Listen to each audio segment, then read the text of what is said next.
Students, तो last lecture में हम लोगों ने क्या देख लिया था? लास्ट लेक्चर में हम लोगों ने देख लिया था फैक्टर अफेक्टिंग, जो फैक्टर्स अफेक्ट करते हैं किसको, इलेक्ट्रोलाइटिक कंडक्टेंस को, ये हम लोगों ने देख लिया था। तो अब हम आगे कंटिन्यू करते हैं और ऐड करते हैं न्यू हेडिंग्स के साथ। तो हेडिंग क्या क्या कवर कर लेना है मुझे आज? हेडिंग कवर कर लेना है रेजिस्टेंस, रेजिस्टिविटी, कंडक्टेंस मीन्स एक तरह का स्पेसिफिक कंडक्टेंस, उसी को बोला जाता है, और कंडक्टिविटी के साथ साथ मोलर कंडक्टेंस को भी कवर कर ले जाएंगे। मोलर कंडक्टेंस के बाद हम लोग कवर करेंगे क्रॉस लॉ। अब अगर लेक्चर लंबा नहीं हुआ, वीडियो लंबा नहीं हुआ, then absolutely I will cover cross law in today lecture. But अभी मैं स्टार्ट करता हूं क्या, रेजिस्टेंस के साथ। तो चलिए रेजिस्टेंस को देखता हूं। तो रेजिस्टेंस क्या हो सकता है?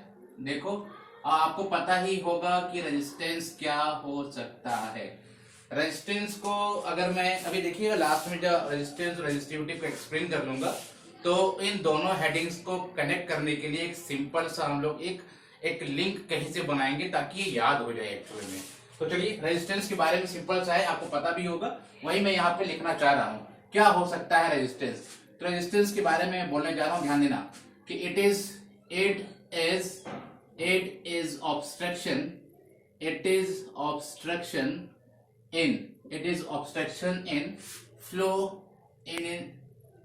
obstruction in flow of electric current,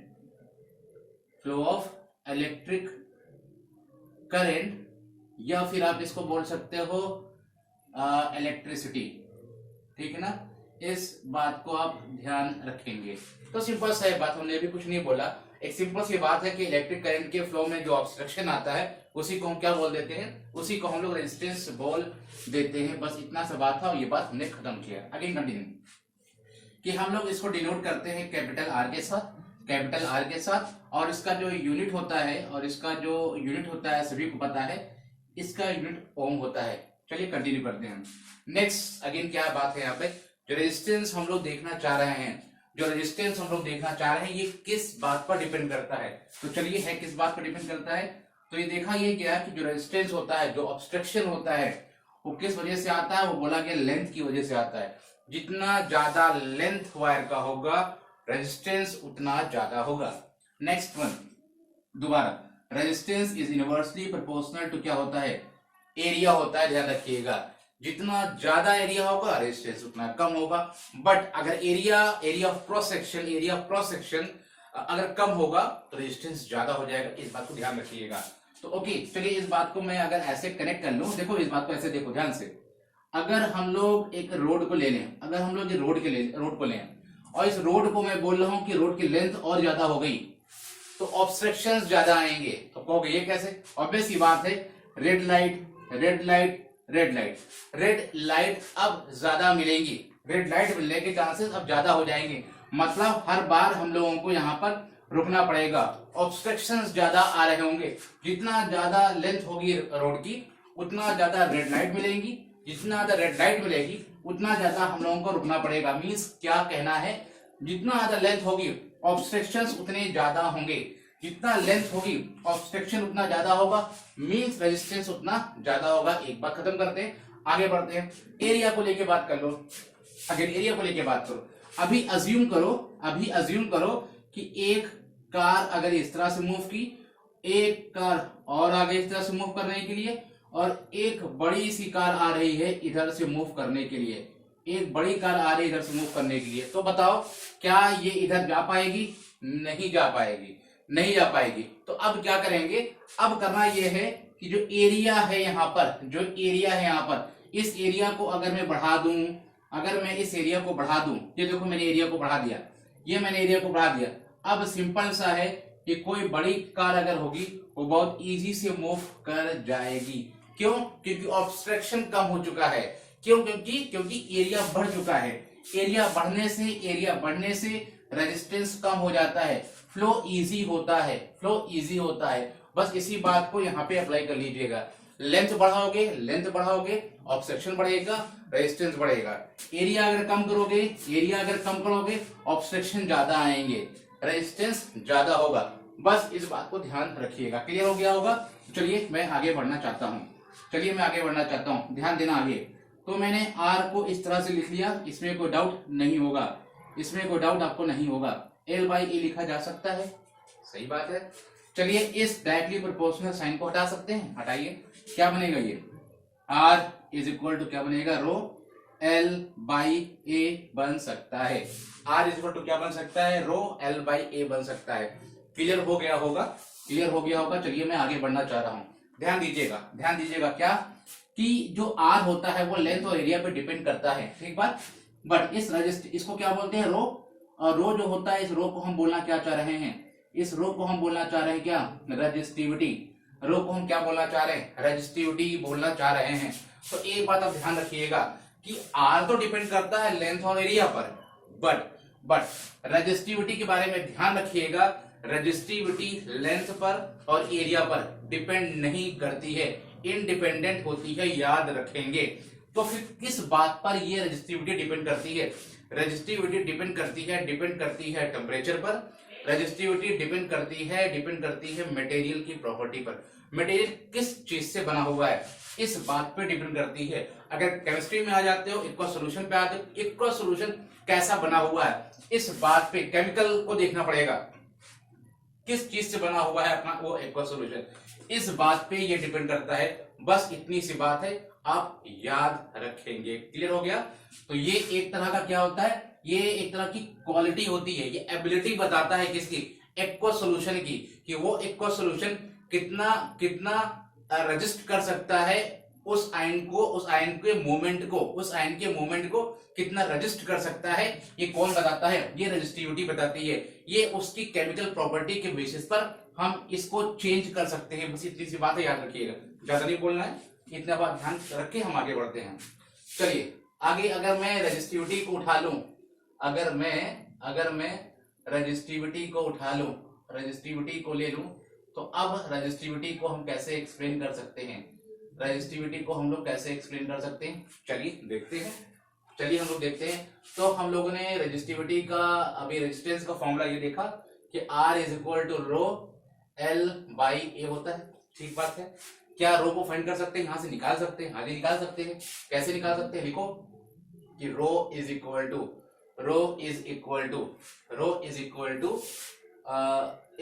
to ये हो जाएगा आर ए बाई एल, ये मिला ना।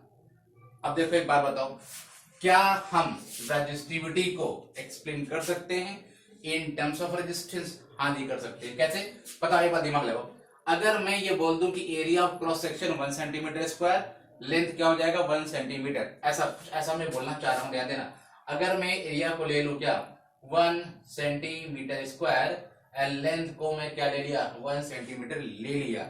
अब बताओ स्टूडेंट्स, क्या रेजिस्टिविटी रेजिस्टेंस के बराबर है? हाँ जी है। मतलब मैं ये लिखने जा रहा हूं कि रो इज इक्वल टू क्या मिल गया है? R. Rho is equal to R मिल गया है। मतलब हम इस गिवन कंडीशन में जो रेजिस्टेंस ऑब्जर्व करेंगे उसी को हम लोग क्या बोल देंगे? उसी को हम लोग रेजिस्टिविटी बोल देंगे। तो याद रखिएगा स्टूडेंट्स, तो इसको मैं इस तरह से बोलने जा रहा हूं कि resistivity means rho, resistivity may be defined as in terms of resistance when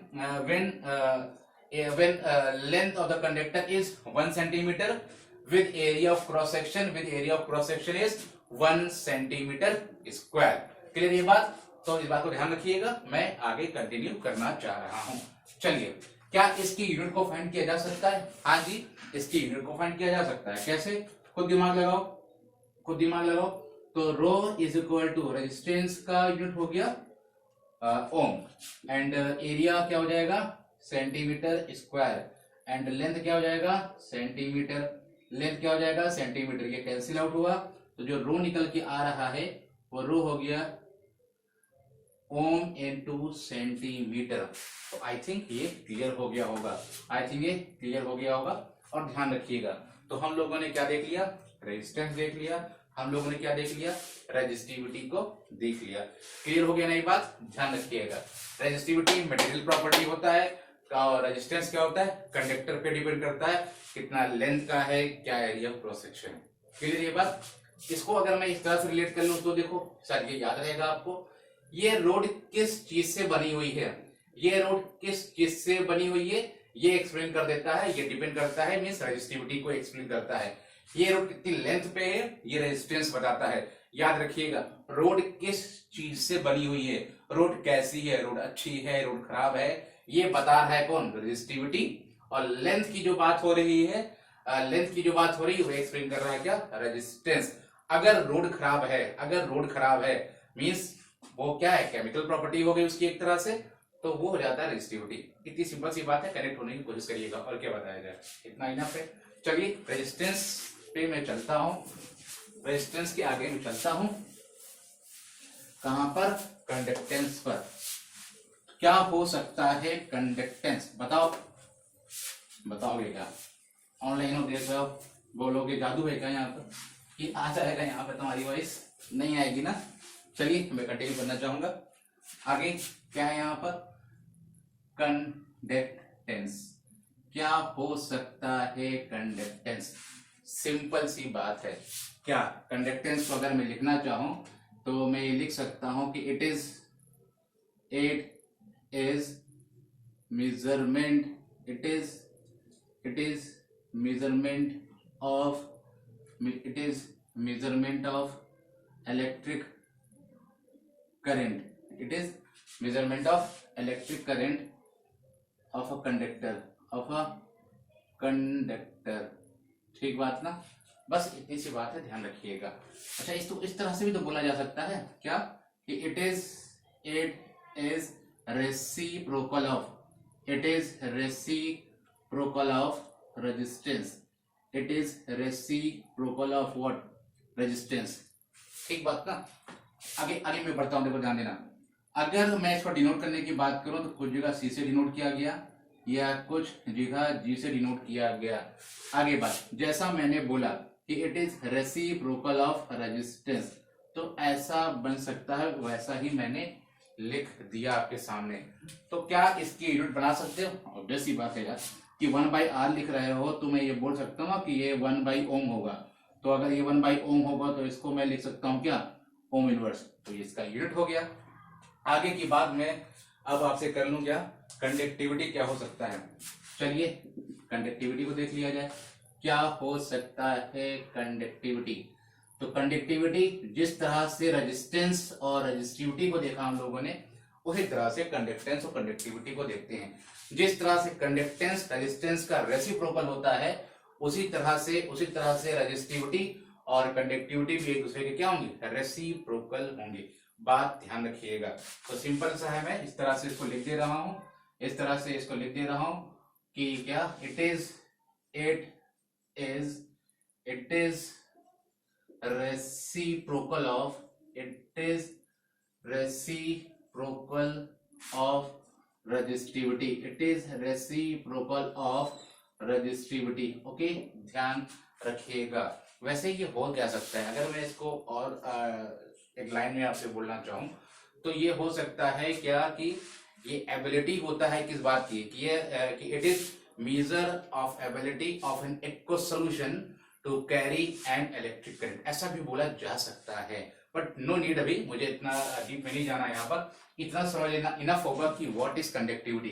conductivity क्या हो सकता है, रेसिप्रोकल ऑफ रेजिस्टिविटी होता है, ठीक है ना। फिर से मैं जनरल से लिख दे रहा हूं उस बात को जो मैंने भी बोला। ये क्या होता है, ये एबिलिटी होती है, ये क्या होती है, एबिलिटी होती है, ability of an aqueous solution होता है, ध्यान रखें, ability of an aqueous solution होता है to carry an electric current, to carry an electric current. इस बात को ध्यान रखिएगा। ऐड करना चाहो तो ये भी ऐड कर सकते हो, टू मेजर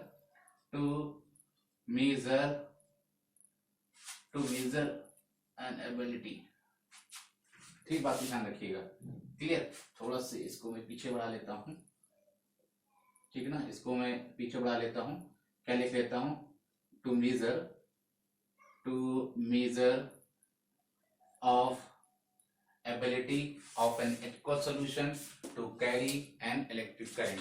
ठीक है ना, इस बात को आप ध्यान रखेंगे। चलिए मैं आगे बढ़ जा रहा हूँ। अभी हम लोगों ने वैसे क्या देखा था, हम लोगों ने रेजिस्टेंस का फॉर्मूला देखा था ना कि R इज इक्वल टू क्या लिखा गया, R इज इक्वल टू क्या लिखा गया, रो L बाई A लिखा गया। क्लियर है ना बात। चलिए रो को क्या मैं इस तरह से लिख सकता हूँ, 1 बाई रो लिखा जा सकता है। रेजिस्टेंस को क्या लिख सकता हूँ, 1 बाई R, हाँ जी लिखा जा सकता है। और L बाई A भी लिखा जा सकता है। ठीक है ना, आगे कंटिन्यू करो। 1 बाई रो है क्या, 1 रो क्या है, रो है रेजिस्टिविटी, तो ये हो गया रेसिप्रोकल, तो ये क्या बन गया, ये क्या बन गया, कंडक्टिविटी। तो कंडक्टिविटी को हम लोग एक्सप्रेस करेंगे कि मींस कप्पा के साथ, किससे, कप्पा के साथ। एंड 1 बाई आर को हम लोग एक्सप्रेस करेंगे, 1 बाई आर को हमने एक्सप्रेस किया सी से, कंडक्टेंस। एंड नेक्स्ट वन ये क्या बना यहाँ पर, एल बाई ए बना। क्लियर है बात ना। तो ये आ गया एक आपके लिए फॉर्मूला, क्या है यहाँ पर, कप्पा मीन्स व्हाट, कंडक्टिविटी। इसको हम लोगों ने क्या बोला, इसको हम लोगों ने बोला कंडक्टिविटी। नेक्स्ट सी को हम लोगों ने क्या बोला, सी को हम लोगों ने बोला कंडक्टेंस। एंड एल बाई ए को हम लोगों ने क्या बोला, सेल कांस्टेंट। क्या बोला गया यहाँ पर, सेल कांस्टेंट बोला गया। क्लियर ये बात, ध्यान रखिएगा। चलिए मैं आगे कंटिन्यू करना चाह रहा हूं। अगर ये क्लियर हो गया है तो मैं आगे जा रहा हूं। ओके, तो है क्या यहाँ पर, चलो देख लेते हैं। क्या मैं आपसे पूछूं, अगर मैं आपसे पूछूं कि कप्पा जो है, जो कंडक्टिविटी है, क्या इसकी यूनिट को आप फाइंड कर सकते हो, जरूर फाइंड किया जा सकता है। देखो यूनिट ऑफ कप्पा, तो यूनिट ऑफ कप्पा अगर मैं निकालना चाहूं कैसे निकलेगा, फॉर्मूला देखो क्या है, K is equal to C into L by a. Conductance, conductance क्या था, 1 अपॉन आर था ना, तो 1 अपॉन आर बना, तो ये बना क्या, ओम इनवर्स। एक बात, नेक्स्ट वन क्या है, यहाँ पर है सेंटीमीटर, तो यहाँ क्या बनेगा, सेंटीमीटर स्क्वायर। तो ये क्या हुआ, कैंसिल आउट, तो ओम इनवर्स, और ये क्या हो गया, सेंटीमीटर इनवर्स। तो कप्पा की ये यूनिट आपके सामने आ चुकी है। ये कप्पा है, इसको बोलते हैं क्या, कंडक्टिविटी। एक वर्ड और आ जाता है, एक वर्ड आ जाता है यहाँ पर क्या, specific conductance, specific conductance. And again एक बात याद रखिएगा, स्पेसिफिक कंडक्टेंस बोलिए या फिर इसको एक नाम जो अभी हम लोगों ने बोला क्या, कंडक्टिविटी, चाहे आप इसे ये बोल दीजिए, both are same. But specific conductance को जब एक्सप्लेन करते हैं तो किसी एक पर्टिकुलर कंडीशन में एक्सप्लेन करते हैं। वो तो जस्ट मैंने आपको बताया कि कंडक्टिविटी होती क्या है, ठीक, वो हमने पीछे जो बताया वो जस्ट बताया कंडक्टिविटी होती क्या है। बट स्पेसिफिक कंडक्टेंस को जब आप देखेंगे ना, तो एक पर्टिकुलर कंडीशन आ जाती है, दिमाग में आपको रखना पड़ेगा। जनरल वे में आप एक्सप्लेनेशन इसका नहीं दे सकते हो, वरना रॉन्ग जाएगा। क्या कंडीशन आपको लेनी पड़ेगी फॉर स्पेसिफिक कंडक्टेंस, बहुत इजी है, ध्यान देना। आपको कुछ बातें याद रखनी पड़ेगी। क्या, जब भी स्पेसिफिक कंडक्टेंस होगा तो मस्ट है, जो भी मेजरमेंट होगा, जो भी मेजरमेंट होगा, मेजरमेंट ध्यान रखिएगा, जो भी मेजरमेंट होगा, जो भी मेजरमेंट होगा, मेजरमेंट मस्ट, ध्यान रखिएगा, मेजरमेंट मस्ट होना चाहिए किसके लिए, for 1 ml of solution. Measurement must for, ध्यान रखिएगा, मेजरमेंट मस्ट फॉर 1 ml या फिर 1 सेंटीमीटर क्यूब ऑफ सोल्यूशन। अगर ऐसा होगा देन उस समय की जो कंडक्टिविटी होगी, उस कंडक्टिविटी को हम क्या बोलेंगे, स्पेसिफिक कंडक्टेंस बोलेंगे। इस बात को आप ध्यान रखेंगे। क्लियर हो गया। चलिए और डीप में इसके चलते हैं, चलिए और डीप में चलते हैं। देखो ध्यान दो, चलिए देखो, अगर मैं सपोज करो एक बीकर ले लूं, एक बीकर मैं ले लूं, चलो देखो मैंने ये ले लिया, ये मैंने बीकर लिया। क्लियर। इस बीकर में मैंने इलेक्ट्रोलाइट को ऐड किया, इस बीकर में मैंने इलेक्ट्रोलाइट को ऐड किया, ये इलेक्ट्रोलाइट को मैंने ऐड किया। लेकिन इलेक्ट्रोलाइट ऐड किया, ये सब सही है। इंपॉर्टेंट बात ये है कि ये जो एक्वस सॉल्यूशन बन रहा है, ये एक्वस सॉल्यूशन मस्ट है, ये 1 सेंटीमीटर क्यूब या फिर 1 ml में ही होना चाहिए। तो ध्यान रखिएगा, ध्यान क्या रखना है, ध्यान ये रखना है कि जो कंडक्टिविटी होनी चाहिए, कंडक्टिविटी ध्यान रखिएगा, conductivity offered by 1 centimetre cube और 1 ml of solution. Conductivity is offered by 1 centimeter cube और 1 ml of solution is called, क्या कहेंगे, स्पेसिफिक कंडक्टेंस बोल देंगे। ध्यान रखिएगा, ध्यान रखेंगे इस बात को, इज कॉल्ड स्पेसिफिक कंडक्टेंस। इस तरह के सॉल्यूशन को आप याद रखेंगे, वरना रॉन्ग माना जाएगा। चलिए फिर आगे बढ़ जाते हैं। अब एक बात बताना, बड़ा ध्यान सुना इस बात को। अगर कोई आपसे कहे कि मैं इस गिवन सॉल्यूशन को, जो कि अभी 1 ml है, अगर मैं डाइल्यूट कर दूं, ध्यान देना आप यहाँ पर, अगर मैं इस गिवन सॉल्यूशन को अगर मैं डाइल्यूट कर दूं तो बताओ जो कप्पा है, मतलब जो स्पेसिफिक कंडक्टेंस है, वो इंक्रीज कर जाएगा या डिक्रीज कर जाएगा? ये इंपॉर्टेंट बात है, ध्यान रखिएगा। मैंने क्वेश्चन क्या पूछा? मैंने क्वेश्चन आपसे ये पूछा हुआ है कि अगर हमारे पास एक बीकर है, इस बीकर के वॉल्यूम को मैं इंक्रीज कर दूं। मैंने क्या कर दिया है? वॉल्यूम को मैं इंक्रीज कर दिया। वॉल्यूम इंक्रीज करके अभी सपोज करो कि मैंने इसका वॉल्यूम 2 ml कर दिया। बात समझ गए ना? तो ये वॉल्यूम अभी क्या हो गया है? 2 ml हो गया है। अब बताओ स्पेसिफिक कंडक्टेंस इंक्रीज या डिक्रीज? चलो देखते हैं हम लोग। अज्यूम कर लेते हैं जब ये इलेक्ट्रोलाइट हमने लिया था, ध्यान देना, जब ये इलेक्ट्रोलाइट हमने लिया था तो उस समय इलेक्ट्रोलाइट के हम लोगों ने 2 मोल ले लिए थे। आपकी जो मर्जी है वो ले लीजिएगा। मैंने 2 मोल अज्यूम कर लिए, हमने 2 मोल अज्यूम कर लिए। अब बताओ जब हम लोगों ने वाटर ऐड किया, वाटर हम लोगों ने क्या कर लिया? वाटर ऐड करके जब 2 ml किया, अब बताओ इसके अंदर इलेक्ट्रोलाइट जो है, इलेक्ट्रोलाइट के मोल्स क्या हैं? अभी ऑब्वियस सी बात, अभी भी इलेक्ट्रोलाइट के मोल्स क्या हैं? 2 मोल ही तो रह जाएंगे, क्योंकि हमने वाटर ही जस्ट ऐड किया है, बस कुछ नहीं किया। अब बताओ जो कप्पा है वो क्या होगा? कप्पा के बारे में मैं यहाँ लिख दे रहा हूँ डायरेक्टली कि कप्पा जो होता है वो डिक्रीज कर जाता है। कप्पा क्या होता है? डिक्रीज कर जाता है। अब सोचो क्यों?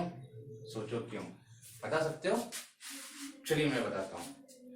वीडियो पॉज करिएगा, थोड़ा सोचने की कोशिश करिएगा। बार बार मैं किसी एक पॉइंट पे मैं प्रेशर डाल रहा हूँ। क्या है वो पॉइंट? 1 centimetre cube. चलो आजा दिमाग लगाओ। 1 स्पेसिफिक कंडक्टेंस मस्ट है 1 सेंटीमीटर क्यूब के रेस्पेक्ट में ही आंसर आना चाहिए। क्लियर है ना बात? ध्यान देना। 2 ml में कितना मोल है? 2 ml में 2 मोल है ना, 2 मोल्स हैं। क्लियर? अब बताओ जब स्पेसिफिक कंडक्टेंस तुमसे पूछेगा तो आंसर क्या दोगे? स्पेसिफिक कंडक्टेंस जब तुमसे कोई पूछेगा तो आप आंसर दोगे कि 1 ml 2 ml में 2 मोल्स, तो 1 ml में क्या बोलोगे? 1 ml में आप बोलोगे 1 मोल बोलोगे। 2 ml में 2 मोल बोलोगे तो 1 ml में क्या बोलोगे? 1 मोल बोलोगे। 1 मोल बोलने का मीनिंग क्या निकला? 1 मोल बोलने का मीनिंग ये निकला कि यहाँ पर इलेक्ट्रोलाइट क्या हो चुका है? कम हो चुका है। इलेक्ट्रोलाइट के मोल्स क्या हो चुके हैं? डिक्रीज हो चुके हैं। अब इलेक्ट्रोलाइट के मोल्स ही डिक्रीज हो चुके हैं तो इसका मीनिंग है कि उससे बनने वाले आयंस भी क्या होंगे? कम ही तो होंगे। जब मोल्स ही कम हो गए तो उससे टूटकर, उससे डिसोसिएट होकर बनने वाले आयंस भी क्या होंगे? कम होंगे। और अगर आयंस कम हो गए तो 1 ml के रेस्पेक्ट में मिलने वाली कंडक्टिविटी भी अब क्या होगी? कम हो जाएगी। इसीलिए मैंने आपको क्या बोला कि कप्पा जो होगा, उस कप्पा की वैल्यू क्या होगी? डिक्रीज कर जाएगी। ओके, इस बात को आप ध्यान रखेंगे। चलिए मैं आगे कंटिन्यू करता हूँ। तो देखो इसमें कोई डाउट नहीं होगा। चलिए मैं आगे देख लेता हूँ। तो हमने आपको बोला कि जब डाइल्यूट करते हैं, डाइल्यूट करने पर क्या होता है? डाइल्यूट करने पर जो कप्पा होता है, आफ्टर डाइल्यूशन आफ्टर, यहां लिख दे रहा हूं एक बार, after dilution, after dilution kappa जो होता है, कप्पा जो होता है वो डिक्रीज कर जाता है। डिक्रीज करने की वजह क्या है, मैं लिख दे रहा हूं, पर मोल, पर पर ml, पर ml, पर ml number of moles, number of moles, number of moles of ions, number of moles of ion decreases. इस बात को आप ध्यान रखिएगा, एक्सप्लेनेशन मैंने आपको अब दे दिया, ठीक है ना, इस बात को आप ध्यान रखेंगे। चलो आगे देखो, तो ये क्लियर हो गया हमारा स्पेसिफिक कंडक्टेंस। इसको अब हम लोग क्या डील करेंगे, हम लोग डील करेंगे नेक्स्ट। अच्छा एक नोट में इस बात को आप ध्यान रख लो, क्या ध्यान रखिएगा, न्यूमेरिकल में आपको हेल्प कर देगा, न्यूमेरिकल में आपको हेल्प करेगा। क्या है ध्यान देना, हम लोगों ने कप्पा का जो फॉर्मूला देखा था वो क्या देखा था, kappa is equal to C into L by A देखा हुआ था हम लोगों ने, क्लियर है ना। अगर ध्यान देना, अगर ये जो स्पेसिफिक कंडक्टेंस है ये अगर सॉल्यूशन के लिए डिफाइन किया गया तो ध्यान देना जो जो कंडक्टेंस होगा वो कंडक्टेंस भी किसके लिए लिया जाएगा, वो सॉल्यूशन के लिए लिया जाएगा। ओके एंड नेक्स्ट वन, अगर बाय द वे जो कप्पा है अगर वो इलेक्ट्रोलाइट के लिए होगा, अगर ये इलेक्ट्रोलाइट के लिए होगा तो जो कंडक्टेंस है वो भी इलेक्ट्रोलाइट के रेस्पेक्ट में ही देखा जाएगा। इस बात को आप ध्यान रखिएगा। ये तो हो गई एक बात। इंपॉर्टेंट बात क्या है, इंपॉर्टेंट बात ये है कि जो सोल्यूशन आप बनाते हो वो सोल्यूशन किससे बना होता है, अब वो सोल्यूशन किससे बना होता है, वो सोल्यूशन बना होता है इलेक्ट्रोलाइट के साथ, वो सोल्यूशन बना होता है इलेक्ट्रोलाइट के साथ और बना होता है वाटर के साथ।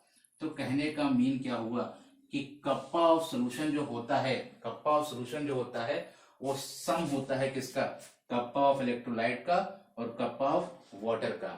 ये क्यों लिखा, जो आप न्यूमेरिकल को आप देखिएगा तो न्यूमेरिकल्स में जनरली आपको क्या देता है, कप्पा ऑफ सोल्यूशन दे देगा, कप्पा ऑफ वाटर दे देगा।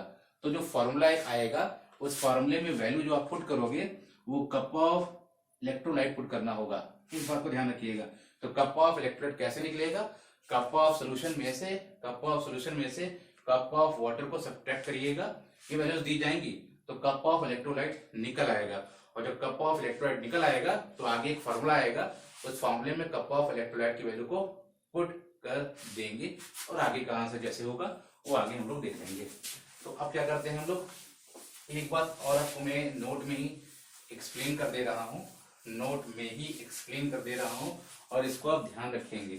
क्या ध्यान रखना है, क्या ध्यान रखना है, देखो कि अगर हम ये देखें कि स्ट्रॉन्ग इलेक्ट्रोलाइट है, ध्यान देना, अगर बाय द वे हमारे पास क्या है, स्ट्रॉन्ग इलेक्ट्रोलाइट का केस है, तो स्ट्रॉन्ग इलेक्ट्रोलाइट के केस में जो कप्पा ऑफ इलेक्ट्रोलाइट होता है, जो कप्पा ऑफ इलेक्ट्रोलाइट होता है वो उसकी value much greater than kappa of water होती है। ध्यान रखिएगा, कप्पा ऑफ इलेक्ट्रोलाइट की जो वैल्यू होती है much greater than kappa of water होती है, बट कब, इस कंडीशन को पकड़ लो, फॉर स्ट्रॉन्ग इलेक्ट्रोलाइट के केस में अगर ऐसा है, अगर ऐसा है तो मैं यहां ऐसा लिख सकता हूं, देखो कप्पा ऑफ सोल्यूशन, ध्यान देना, क्लियर है ना, kappa of solution is equal to kappa of electrolyte हो जाएगा, कप्पा ऑफ इलेक्ट्रोलाइट हो जाएगा। वजह भी है क्योंकि नेगलेक्ट कर सकते हो ना, क्योंकि इसकी वैल्यू क्या हो गई है, ऑलरेडी कम हो गई है, कम हो गई है, तो जब ये कम हो गया तो इसको मैं नेगलेक्ट मार सकता हूं,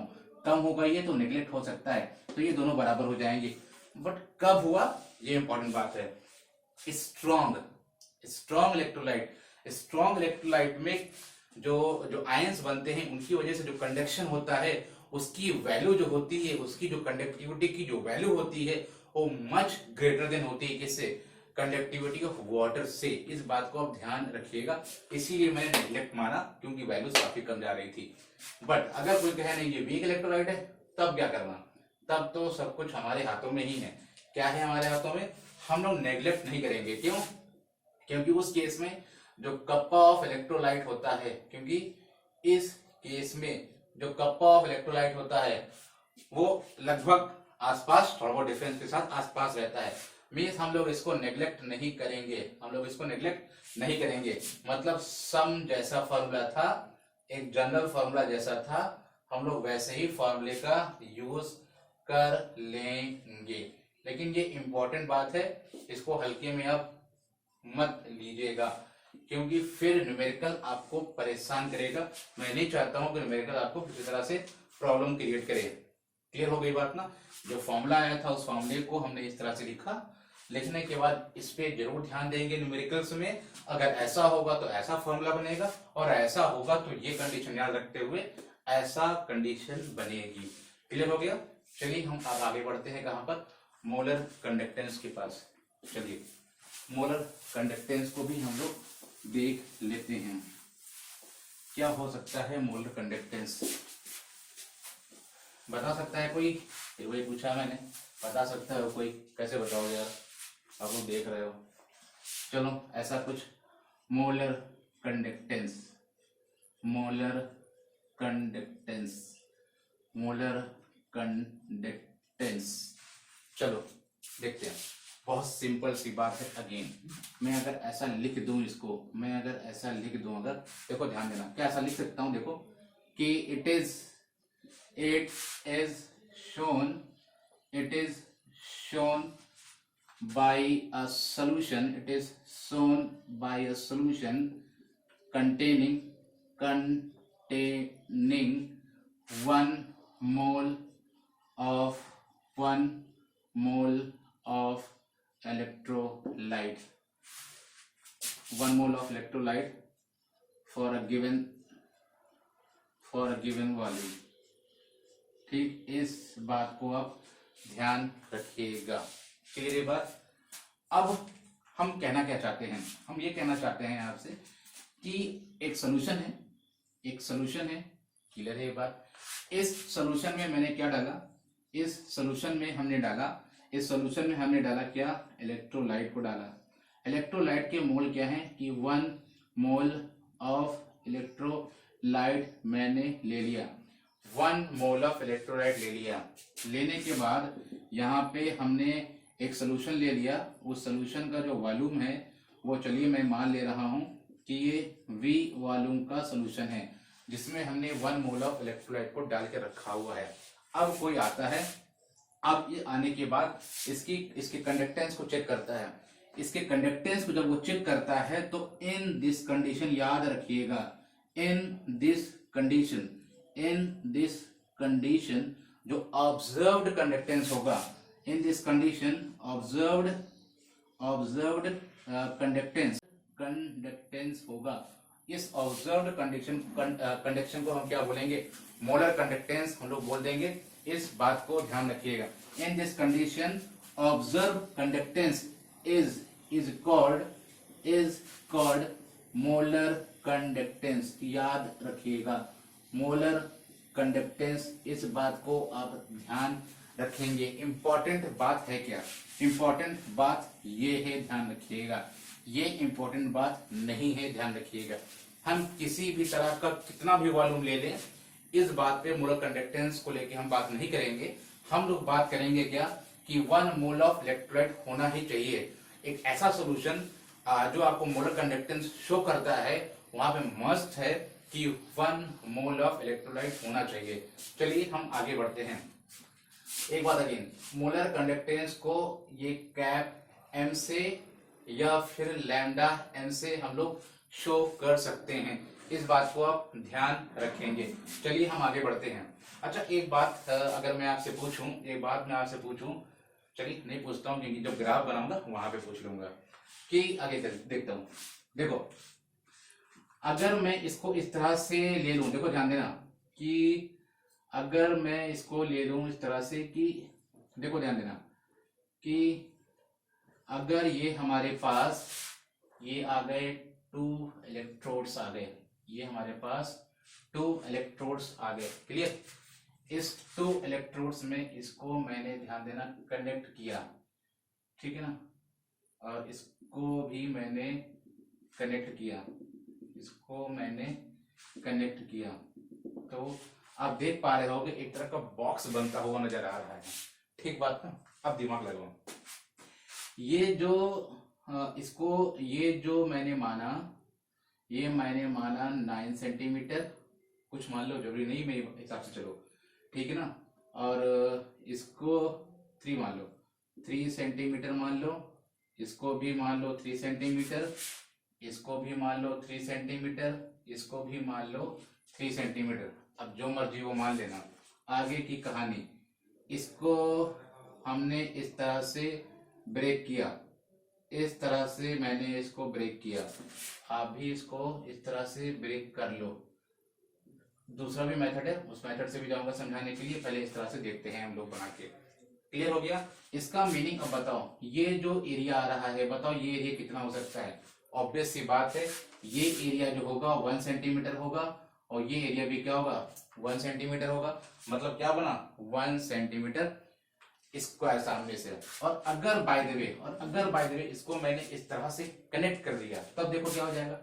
इस तरह से मैं इसको कनेक्ट करना चाहा, इस तरह से हमने इसको कनेक्ट करना चाहा, तब जरा दिमाग लगाओ, तब जरा दिमाग लगाइएगा कि ये एक तरह का ना देखो बॉक्स बनता हुआ नजर आ रहा है ना, बन जाएगा ना बॉक्स। एक भी बॉक्स बनेगा ना, ये देखो ना, एक तरह का बॉक्स बनेगा। मतलब ये देखो, हम ऐसा आपको दिखाना चाह रहे थे, मतलब इस तरह से मैं आपको कुछ इस तरह से दिखाना चाह रहा था। ये आया ऐसा बॉक्स। क्लियर है बात? अब एक बात बताना, इस तरह के बॉक्स यहाँ पर कितने बन सकते हैं? इस तरह के बॉक्स एक 1 2 3 4 5 6 7 8 9 बॉक्स ऐसे बन सकते हैं। ठीक, थोड़ा सा ये आपको लग रहा है ना कि ये इसके लेंथ बढ़ा दी है, अज्यूम कर लेना है, समझाने के लिए किया जा रहा है यहाँ पर। ये 1 सेंटीमीटर, ये 1 सेंटीमीटर, ये भी 1 सेंटीमीटर मान लो यार, मानने में क्या जाता है, कोई खर्च नहीं हो रहा है, मान लो 1 सेंटीमीटर की लेंथ बिटवीन 2 इलेक्ट्रोड भी हमने क्या रखी है? 1 सेंटीमीटर रखी है। अब लगाओ दिमाग, क्या दिमाग लगाना है कि इसका अगर मैं वॉल्यूम आपसे पूछूं तो क्या बोलोगे? 1 सेंटीमीटर ही तो बोलोगे, 1 सेंटीमीटर बोलोगे ना। अब एक बात बताओ, केवल अभी इतने एरिया को लेके मैं आपसे बात कर रहा हूं, इतने एरिया को लेके मैं आपसे बात कर रहा हूं। क्या है इसका वॉल्यूम? 1 सेंटीमीटर क्यूब वॉल्यूम है। अब एक बात बताओ, इस 1 सेंटीमीटर क्यूब के रेस्पेक्ट में जो कंडक्टिविटी मिलने वाली है, उस कंडक्टिविटी को हम क्या बोलेंगे? स्पेसिफिक कंडक्टेंस के बोलेंगे। ये बात तो क्लियर है ना? ये बात क्लियर हो गया। अब एक दिमाग लगाओ, अगर मैं इसी एरिया में, इसी 1 सेंटीमीटर क्यूब वाले वॉल्यूम में अगर मैं बोल दूं कि 1 मोल इलेक्ट्रोलाइट भी मैंने डाल दिया, अब बताओ, अब ऐसा होगा ना कि इस समय जो हमको कंडक्टेंस मिलने वाला है थ्रू दिस वॉल्यूम, उस कंडक्टेंस को हम लोग क्या बोल देंगे? मोलर कंडक्टेंस भी बोल सकते हैं। ऑब्वियस सी बात है ना। देखो सारी कंडीशन सेटिस्फाइड हो रही है पीछे वाली। जैसे क्या था कि 1 सेंटीमीटर क्यूब के रेस्पेक्ट में जो कंडक्टिविटी मिलती है उसको हम बोलते हैं स्पेसिफिक कंडक्टेंस। एक बार खत्म हो गई ना, स्पेसिफिक कंडक्टेंस बोलते हैं, एक बार खत्म। दूसरा हमने क्या बोला कि 1 मोल ऑफ इलेक्ट्रोलाइट को हमने डाला for a given solution, for a given volume, तो इसके रेस्पेक्ट में जो कंडक्टेंस मिलता है उसको हम लोग मोलर कंडक्टेंस बोल सकते हैं। ये बात भी आप क्लियर कर लिए होगे, मुझे पता है ये बात क्लियर हो गई होगी। आगे की कहानी क्या मैं इसको ऐसा लिख दूं? ध्यान देते रहना, इंपॉर्टेंट चल रहा है यहाँ पर। थोड़ा भी इधर उधर मूवमेंट मत करिएगा, बहुत ध्यान से देखिएगा। अगर मैं ऐसा बोल दूं, क्या आप सोच सकते हो ऐसा लिखा जा सकता है फॉर गिवन कंडीशन के लिए कि molar conductance, for this condition के लिए molar conductance is equal to specific conductance? हाँ जी, बोला जा सकता है, 100% बोला जा सकता है। अब एक बात बताओ, अगर मैं ऐसा कर दूं, क्या कर दूं कि इस पूरे को मैं अगर ऐसा अज्यूम कर लूं, क्या अज्यूम कर लूं? देखो ध्यान देना, आप इस पूरे को जैसे था पहले कंडीशन में, इस पूरे को मैं ऐसा कर लूं, मतलब इस पूरे को मैं कनेक्ट कर ले रहा हूं अब बड़े वाले एरिया के लिए। ठीक, बात दिमाग लगा? अब दिमाग लग गया होगा आपको मैं क्या कर रहा हूं, मैं क्या कर रहा हूं, दिमाग आपका काम कर गया होगा। मतलब क्या कि अब इस छोटे एरिया को मैंने बड़े एरिया में कन्वर्ट कर लिया। बात समझ गए? मतलब एक तरह से सोचो क्या कर लिया, मैंने छोटे एरिया को बढ़ा के जो बड़ा एरिया किया तो उसके अंदर वाटर ऐड किया होगा, मतलब कुल मिला के हमने वॉल्यूम को इंक्रीज कर दिया। ऐसा करने से हमने क्या किया है, हमने वॉल्यूम को इंक्रीज कर लिया है। मतलब हमने एक तरह से कितने टाइम्स कर लिया है, हमने 9 टाइम्स वॉल्यूम को इंक्रीज कर दिया है। 9 टाइम्स वॉल्यूम को हमने इंक्रीज कर दिया है। बात क्लियर हो गई? अब एक बात बताऊं, पहले जो फर्स्ट था, इनिशियल था, इनिशियल कंडीशन में, इनिशियल कंडीशन में जो कप्पा था उसको हम लोगों ने के बोला था। ठीक बात है।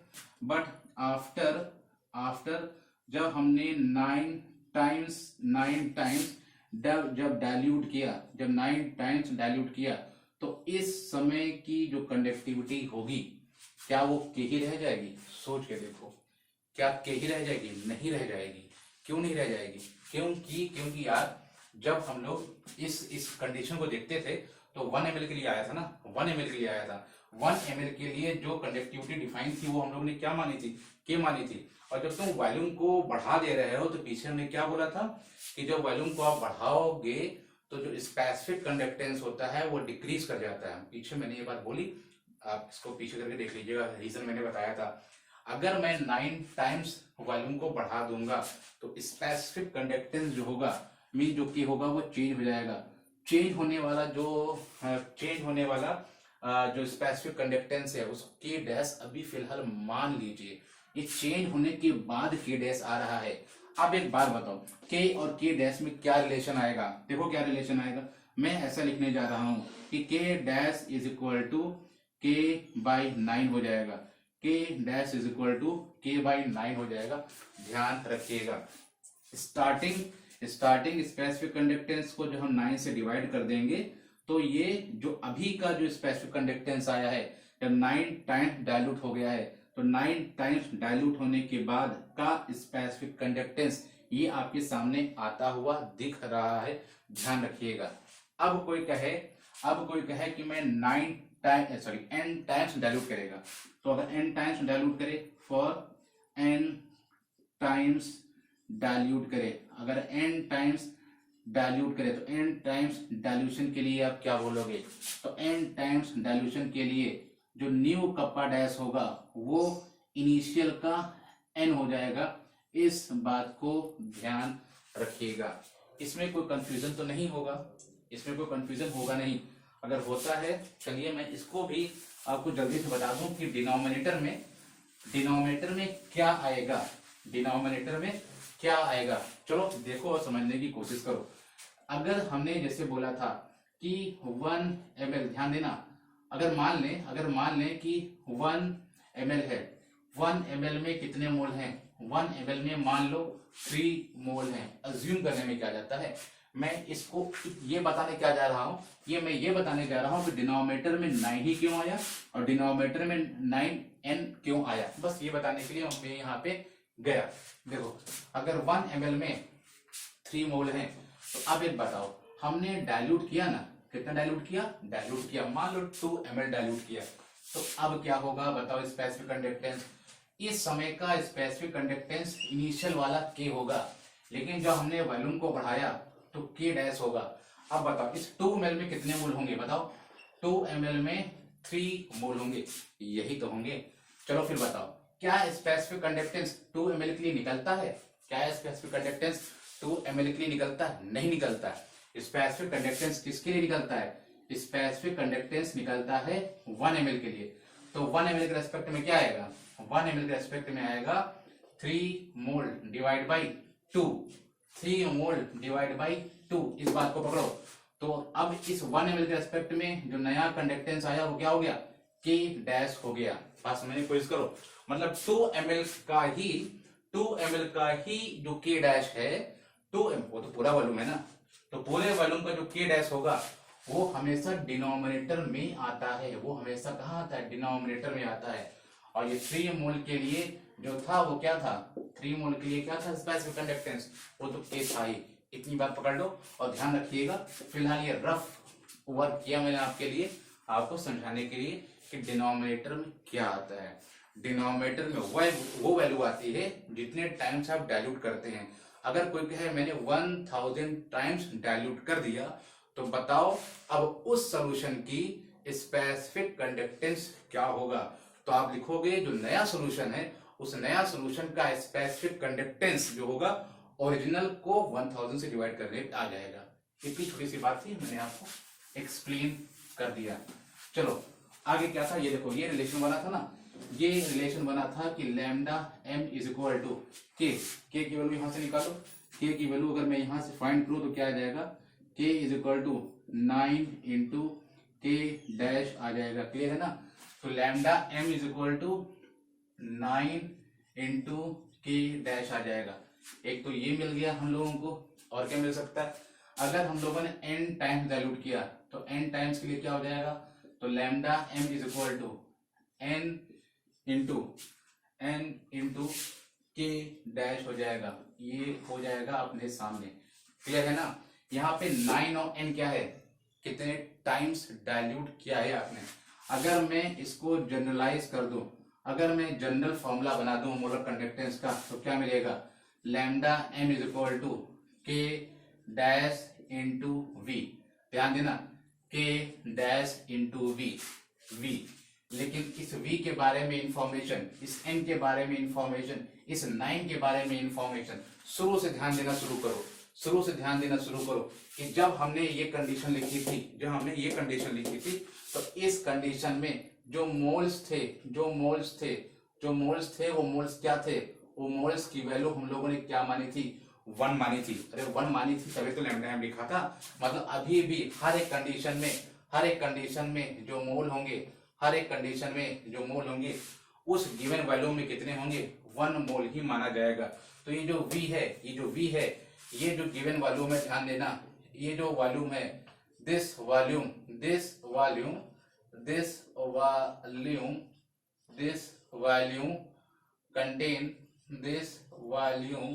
contain 1 mole of electrolyte, 1 mole of what?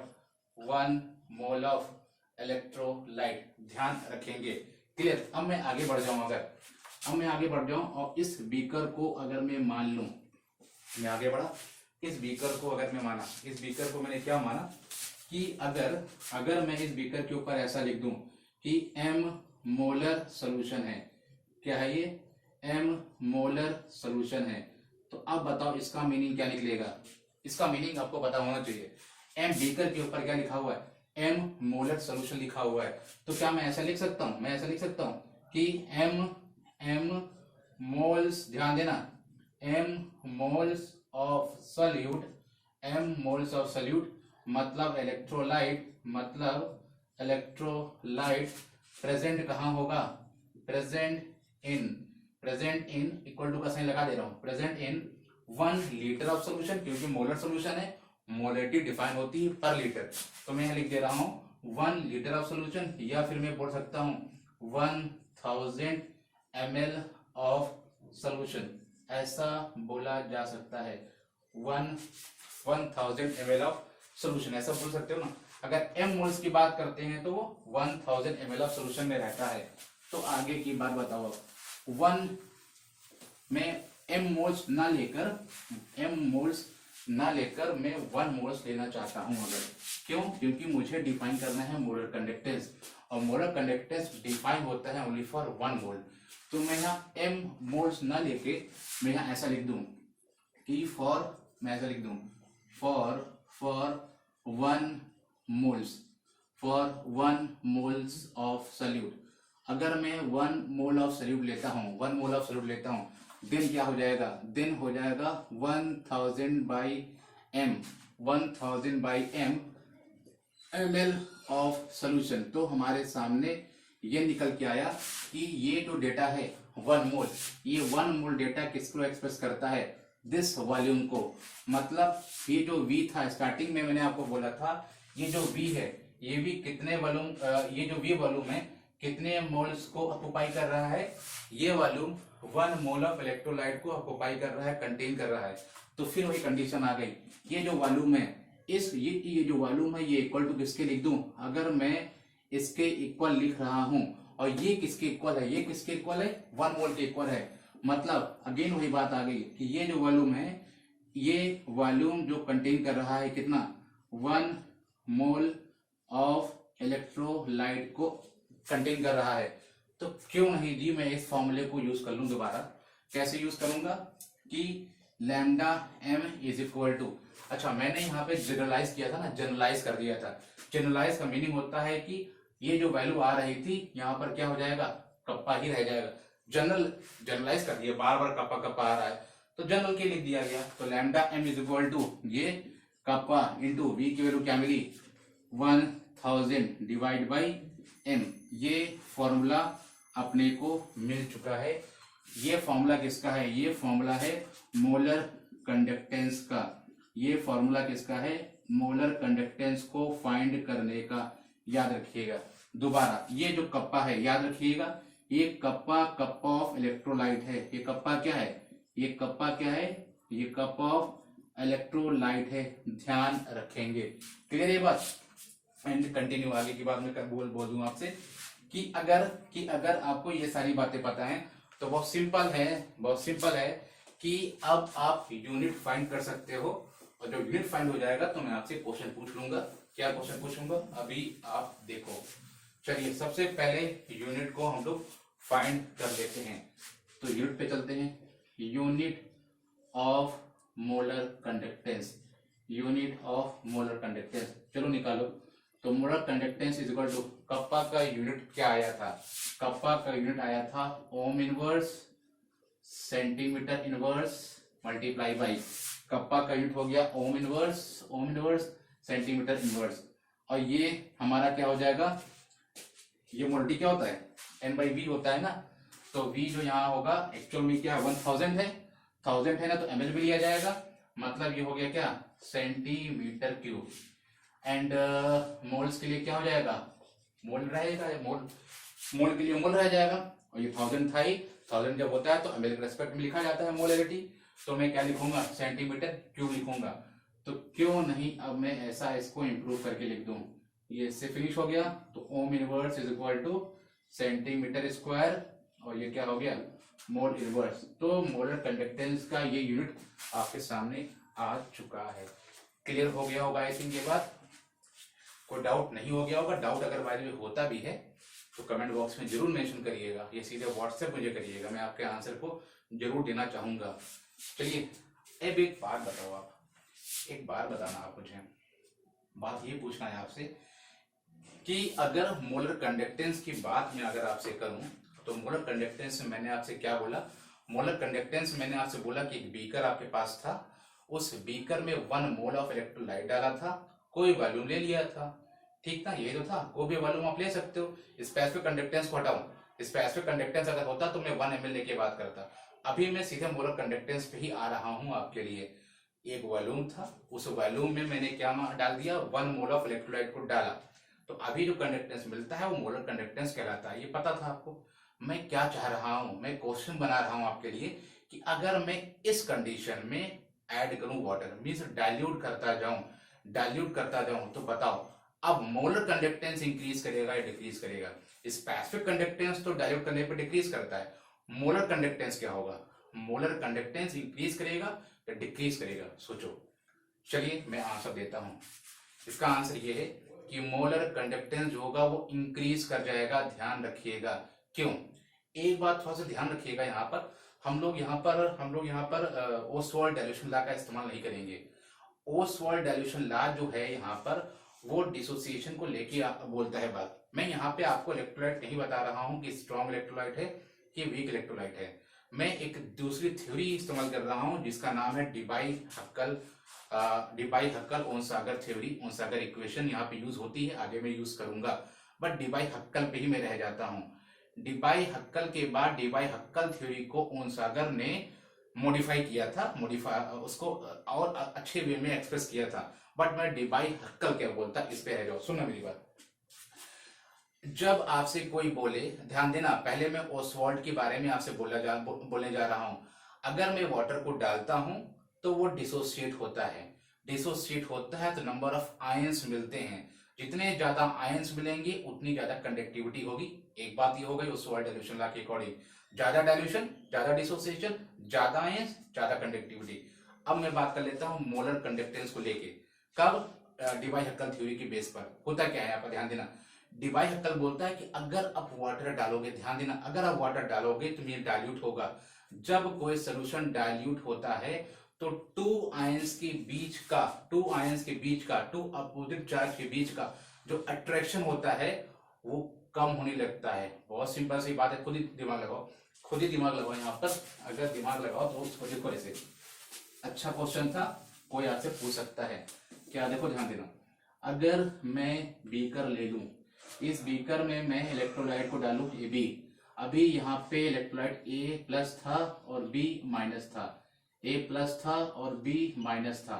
आप कहते हो मैं यहाँ पे वाटर को ऐड करूंगा, वाटर जैसे जैसे आएगा क्या होगा, इनके बीच का जो डिस्टेंस होगा, इनके बीच का जो डिस्टेंस होगा, ये डिस्टेंस बढ़ता जाएगा, ये डिस्टेंस बढ़ता जाएगा, और जैसे जैसे डिस्टेंस बढ़ेगा ये एक दूसरे से दूर जा रहे होंगे, एक दूसरे से दूर जा रहे होंगे।